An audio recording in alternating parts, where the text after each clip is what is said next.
आप सभी का इस सेशन में स्वागत है। जितने भी स्टूडेंट्स आप लोग यहाँ ललित नारायण मिथिला यूनिवर्सिटी से हो, उन सभी का फोर्थ सेमेस्टर का एग्जाम अभी चल रहा है, जिनमें हम आज देखेंगे माइनर पेपर। और हिंदी का वो होने वाला है, हिंदी का माइनर पेपर देखेंगे, MIC 4 रहने वाला है। और एग्जाम स्पेशल क्वेश्चन है। हम एग्जाम में इससे पहले मैंने बहुत सारे क्वेश्चन करवाए हैं, एग्जाम स्पेशल क्वेश्चन, ठीक है। तो इस एग्जाम में यहीं से आएगा। तो हर वीडियो मैंने बोला हूँ कि एग्जाम में यही से आएगा, मतलब सिलेबस के अकॉर्डिंग पढ़ेगा तो आएगा ही, और सिलेबस ही बनाया हुआ क्वेश्चन है तो आएगा ही, ठीक है। तो आज के सेशन में देखते हैं हिंदी के माइनर पेपर में कैसे क्वेश्चन आते हैं, ठीक। सेमेस्टर 4 रहने वाला है हम लोग का, MIC 4 है हिंदी। टोटल आप सभी को 35 क्वेश्चन देखने को मिलेंगे, यानी इस सेशन में टोटल 35 क्वेश्चन है। क्योंकि माइनर पेपर है, मेजर में आप सभी को कुछ ज्यादा कविताएं रहती है, इसीलिए क्वेश्चन भी बढ़ जाता है। तो देखते हैं पहला क्वेश्चन के साथ यहाँ पे। पहला क्वेश्चन यहाँ पे हम लोग का कह रहा है, मांझी न बजाओ बंसी कविता के रचनाकार कौन है? तो यहाँ पे हो जाएंगे केदारनाथ अग्रवाल जी हो जाएंगे। ऑप्शन नंबर सी यहाँ पे हमारा बिल्कुल सही होगा। अगला क्वेश्चन यहाँ पे हो जाएगा 2 नंबर क्वेश्चन, केदारनाथ अग्रवाल की कविता मांझी न बजाओ बंसी में किसे संबोधित किया गया? तो मांझी जी को किया गया है, तो मांझी को हो जाएगा। अगला यहाँ पे हमारा है 3 नंबर क्वेश्चन कह रहा है, वह जन मारे नहीं मरेगा कविता के रचनाकार कौन है? तो केदारनाथ अग्रवाल हो जाएंगे। ऑप्शन नंबर बी यहाँ पे हमारा सही होगा। अगला क्वेश्चन है 4 नंबर क्वेश्चन में है, वह जन मारे नहीं मरेगा कविता में किसकी अमरता की भावना व्यक्त हुई है? तो जन समाज की हुई है। यहाँ पे भी ऑप्शन नंबर सी यहाँ पे सही होगा हम लोग का। अगले क्वेश्चन की तरफ बढ़ते हैं। अगले क्वेश्चन में हो जाएगा, बादल को घिरते देखा है कविता के रचनाकार कौन है? तो नागा अर्जुन जी हो जाएंगे। ऑप्शन नंबर सी यहाँ पे हमारा सही है। अगले क्वेश्चन की तरफ बढ़ते हैं। अगले क्वेश्चन में है, बादल को घिरते देखा है कविता में मुख्य रूप से किसका चित्रण मिलता है? तो ये हो जाएगा प्राकृतिक सौंदर्य का, ठीक। यहाँ पे ऑप्शन नंबर सी सही होगा। 6 नंबर क्वेश्चन का ऑप्शन नंबर सी यहाँ पे हमारा सही हो जाएगा। अगले क्वेश्चन की तरफ बढ़ते हैं। अगले क्वेश्चन में है 7 नंबर क्वेश्चन की, शासन की बंदूक कविता के रचनाकार कौन है? तो ये नागा अर्जुन हो जाएगा। ऑप्शन नंबर सी यहाँ पे सही होगा। अगला क्वेश्चन यहाँ पे 8 नंबर क्वेश्चन है, कि शासन की बंदूक कविता में बंदूक किसका प्रतीक मानी जाती है? तो ये सत्ता एवं दमन का प्रतीक माना जाता है। यहाँ पे ऑप्शन नंबर सी यहाँ पे हमारा सही होगा। अगला यहाँ पे है हम लोग का 9 नंबर क्वेश्चन। यह कह रहा है, अकाल और उसके बाद कविता के रचनाकार कौन है? तो नागा अर्जुन हो जाएंगे। Option number B. अगला क्वेश्चन है यहाँ पे, अकाल और उसके बाद कविता का प्रमुख विषय क्या है? तो यहाँ विषय पूछ रहा है, तो आप लोग कविता पढ़े होंगे, तो उसका विषय जो रहता है वो रहता है अकाल की पीड़ा और जनजीवन की स्थिति। तो यहाँ पे वो ऑप्शन दिया हुआ है, ऑप्शन नंबर डी में है, तो ऑप्शन नंबर डी यहाँ पे टिक करेंगे।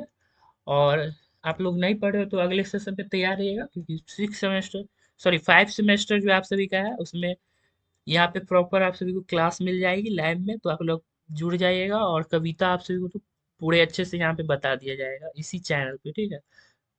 अगला क्वेश्चन यहाँ पे, रश्मि रथी के रचनाकार कौन है? तो यहाँ पे रामधारी सिंह दिनकर जी हो जाएंगे। अगला है रश्मि रथ, ये वाला जो है ना बहुत बार पूछा गया है, ये मतलब हर एक एग्जाम में आता है कि रश्मि रथी के रचनाकार कौन है, तो आप लोग देख लीजिएगा। अगला है रश्मि रथी का द्वितीय संघ मुख्य रूप से किस पात्र से संबंधित है? तो यहाँ कर्ण हो जाएगा। Option number D. आगे देखते हैं। अगला क्वेश्चन है, रश्मि रथी के नायक कौन है? तो ये हो जाएंगे कर्ण। Option number C. 13 नंबर क्वेश्चन का आंसर यहाँ पे हमारा सी हो रहा है, ऑप्शन नंबर सी। अगले क्वेश्चन की तरफ बढ़ते हैं। अगला क्वेश्चन देखते हैं। यह है, रश्मि रथी किस प्रकार की रचना है? तो वो प्रबंध काव्य है, ठीक है। ऑप्शन नंबर सी यहाँ पे सही है। अगला क्वेश्चन हो जाएगा, झरना कविता के रचनाकार कौन है? तो झरना जो है उसके रचनाकार है माखनलाल चतुर्वेदी, ठीक है। यहाँ पे ऑप्शन नंबर सी सही होगा, माखनलाल चतुर्वेदी। अगला क्वेश्चन हम लोग देखते हैं। 16 नंबर क्वेश्चन, झरना कविता में किसका चित्रण प्रमुख रूप से मिलता है? तो प्राकृतिक के सौंदर्य का मिलता है, ठीक है। आगे देखते हैं कि कैदी और कोकिला कविता में कैदी किसका प्रतीक है? तो वो स्वतंत्रता सेनानी का है। तो ऑप्शन नंबर सी यहाँ पे सही होगा।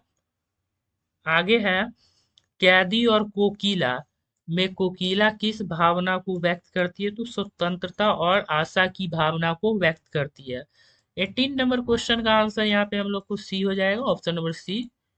अगले क्वेश्चन की तरफ बढ़ते हैं। अगला क्वेश्चन हो जाएगा 19 नंबर क्वेश्चन की, नास का त्योहार किस काव्य कृति से संबंधित है? तो ये हो जाएगा हमारा, यहाँ हो जाएगा ऑप्शन नंबर सी यहाँ पे सही होगा, हिमक्रीटनी से। ऑप्शन नंबर सी यहाँ पे सही होगा। 19 नंबर क्वेश्चन का आंसर यहाँ पे ऑप्शन नंबर सी होगा। अगला क्वेश्चन देखते हैं। अगला क्वेश्चन है, नास का त्योहार के रचनाकार कौन है? तो यहाँ माखनलाल चतुर्वेदी हो जाएगा। ठीक। आगे है 21 नंबर क्वेश्चन, सातपुरा के जंगल कविता के रचनाकार कौन है? तो यहाँ पे हो जाएगा भवानी प्रसाद मिश्रा। ऑप्शन नंबर सी यहाँ पे सही है। आगे है 22 नंबर क्वेश्चन, सातपुरा के जंगल कविता में किस प्राकृतिक क्षेत्र का वर्णन है या वर्णन किया गया है? क्वेश्चन होएगा तो सातपुरा के जंगल का वर्णन है। ऑप्शन नंबर सी यहाँ पे हमारा सही है। अगले क्वेश्चन की तरफ बढ़ते हैं। अगला क्वेश्चन हो जाएगा 23 नंबर क्वेश्चन की, सातपुरा के जंगल कविता में किस का मुख्य चित्रण मिलता है? तो वो प्राकृतिक और वन्य जीव का मिलता है। ठीक। आगे 24 नंबर क्वेश्चन की,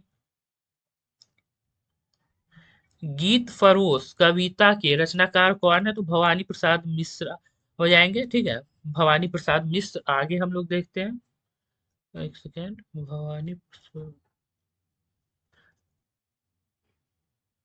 आगे यहाँ पे 25 नंबर क्वेश्चन, गीत फरोश कविता किस काव्य संकलन से संबंधित है? तो दूसरा शपथ से है।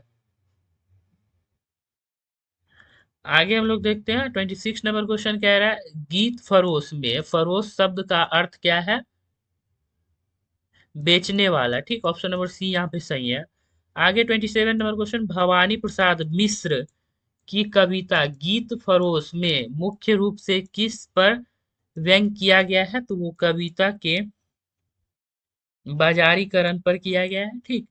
आगे देखते हैं। आगे 28 नंबर क्वेश्चन में, पढ़िए गीता कविता के रचनाकार कौन है? तो रघुवीर सहायक हो जाएंगे। ऑप्शन नंबर सी यहाँ पे हमारा सही हो जाएगा।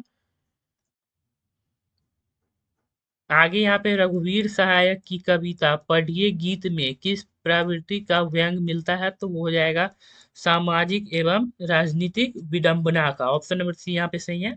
आगे 13 नंबर क्वेश्चन क्या रहा है, रामदास कविता के रचनाकार कौन है? तो रघुवीर सहायक जी हो जाएंगे। ऑप्शन नंबर बी यहाँ पे सही होगा। अगले क्वेश्चन की तरफ बढ़ते हैं। अगले क्वेश्चन में 31 नंबर क्वेश्चन की, रामदास कविता में किस प्रकार की सामाजिक स्थिति को उजागर किया गया है? तो हो जाएगा भय और असुरक्षा का वातावरण। ठीक, ऑप्शन नंबर सी यहाँ पे हमारा सही है। अगला क्वेश्चन यहाँ पे हो जाएगा 32 नंबर क्वेश्चन, हंसो हंसो जल्दी हंसो कविता के रचनाकार कौन है? तो रघुवीर सहाय। और जितने रचनाकार हैं, ठीक है, उस सारे का यहाँ पे क्वेश्चन बन गया हुआ है। या आगे है अगला की, यहाँ पर हम लोग अगला क्वेश्चन देखते हैं। 33 नंबर क्वेश्चन हो जाएगा। 33 नंबर क्वेश्चन में कह रहा है, हंसो हंसो जल्दी हंसो कविता में किस पर व्यंग किया गया है? तो वो हो जाएगा समाज की विडंबनाओं पर किया गया है। तो ऑप्शन नंबर बी यहाँ पे हमारा सही हो जाएगा, समाज की विडंबनाओं पर। ठीक। अगला हम लोग का क्वेश्चन है 34 नंबर क्वेश्चन, नेता क्षमा करे कविता के रचनाकार कौन है? तो ये हो जाएगा रघुवीर सहायक हो जाएगा। Option number C. अगला क्वेश्चन यहाँ पे 35 नंबर क्वेश्चन की, नेता क्षमा करे कविता का प्रमुख स्वर क्या है? तो राजनीतिक व्यंग और आलोचना। ठीक। Total 35 number question, total 35 question थे इस सेशन में। आप सभी ने सारे क्वेश्चन देख लिए, उम्मीद है कि सारे क्वेश्चन यहीं से आएंगे। और आप सभी के लिए हिस्ट्री जिस सभी का एमआई हो, और जियोग्राफी सभी का सब्जेक्टिव अपलोड कर दिया गया, और इसका जो पीडीएफ है आप सभी को टेलीग्राम चैनल पे मिल जाएगा, तो जल्दी जाकर जुड़ जाइए। और आप सभी का जो होगा एनसीसी होगा और एनएसएस जो है, आप सभी का जो सब्जेक्ट है इसी में आप लोग जल्दी से कमेंट करिए। ठीक, मिलते हैं नेक्स्ट सेशन में नेक्स्ट टॉपिक के साथ। तब तक के लिए इतना ही। और चैनल पर नए हैं तो चैनल से जुड़ जाए, क्योंकि आने वाला हर एक नोटिफिकेशन आपके के लिए हेल्पफुल होगा। तब तक के लिए इतना ही। Thank you.